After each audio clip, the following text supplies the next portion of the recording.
Problemado sa pag-ibig, pamilya, o nahihirapang hanapin ang sarili? Huwag mag-atubili dahil may nakikinig sa'yo.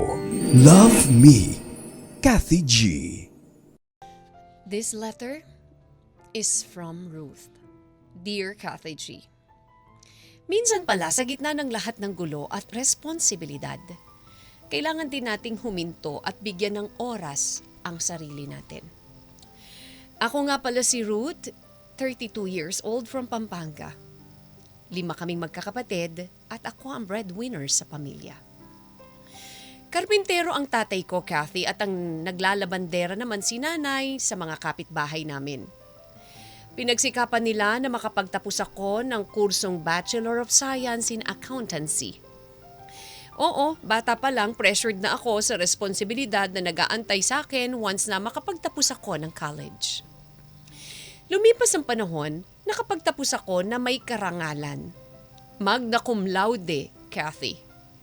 Masasabi ko masipag at determinado ako sa lahat ng bagay dahil ang estado ng buhay namin ang naging pinakamalaking inspirasyon ko para magsikap at lampasan ang sarili kong limitasyon. Agad kong inako ang responsibilidad, tumulong sa mga gastusin sa bahay at sa pag-aaral ng mga nakababata kong kapatid. Si Ana, nakasunod ko, hindi na nakapagpatuloy dahil sa kapusukan, maaga siyang nabuntis at ngayon may sarili ng pamilya. Kaya 3 na lang sa kanila ang nag-aaral pa, 2 college at 1 high school. Mabigat-bigat talaga ang gastusin, Kathy. Pero umaasa kami ng mga magulang ko na kapag nakapagtapos ang mga kapatid ko, hindi malabong makaahon kami sa hirap ng buhay. Meron sana kaming maliit na sari-sari store na pwedeng makatulong sa pang-araw-araw naming gastos pero na-mismanage ito, Kathy. Dahil kapos kami, madalas napupunta sa ulam at kanin ang kita ng tindahan. Kaya halos wala na itong tinutubong puhunan. Hanggang sa wala ng choice si nanay at tatay kundi ipasara na lang ang tindahan. Sa trabaho, Kathy, maswerte ako dahil mabilis akong na-promote. Kada taon ay napopromote ako hanggang sa naging manager na ako. Masaya ako sa taong-taong blessing na natatanggap ko, Kathy. Hanggang sa napaayos ko na ang bahay namin, nakabili na rin ako ng mga bagong gamit sa bahay. Mula nung naging manager ako, Kathy, oo, malaki ang kita, pero napupunta lang din lahat ng yon sa pang-araw-araw na gastos ng mga kapatid ko. Si Ana madalas na rin nanghihingi sa akin ng panggastos niya sa kanyang anak dahil kinukulang rin daw sila ng partner niya sa mga gastusin sa bahay. Kaya madalas itong humingi ng tulong sa akin.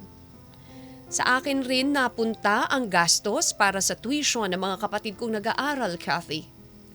Minsan pa, nalaman ko ang pang-tuition na hinihingi ng nakababata kong kapatid na uwi lang sa bisyo, pag-iinom at pagsusugal sa labas ng paaralan.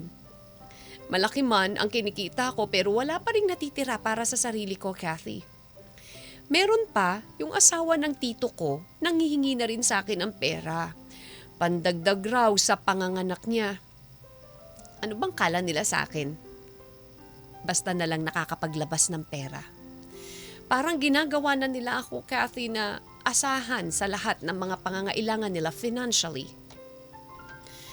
Mabait ako sa pamilya ko at sa sobrang hands-on ako pagdating sa pagtulong pero bakit parang inaabuso na ako? Hindi na nga ako makahanap ng love life dahil sa responsibilidad na meron ako, Kathy. Lagi kong sinasabi ang sarili ko para sa pamilya ko dahil mahal na mahal ko sila. Ayoko sila makitang nahihirapan pa. Pero dahil sa paniniwala kong yon, ako na yung nahihirapan sa sitwasyon ngayon. Napuno ako, Kathy.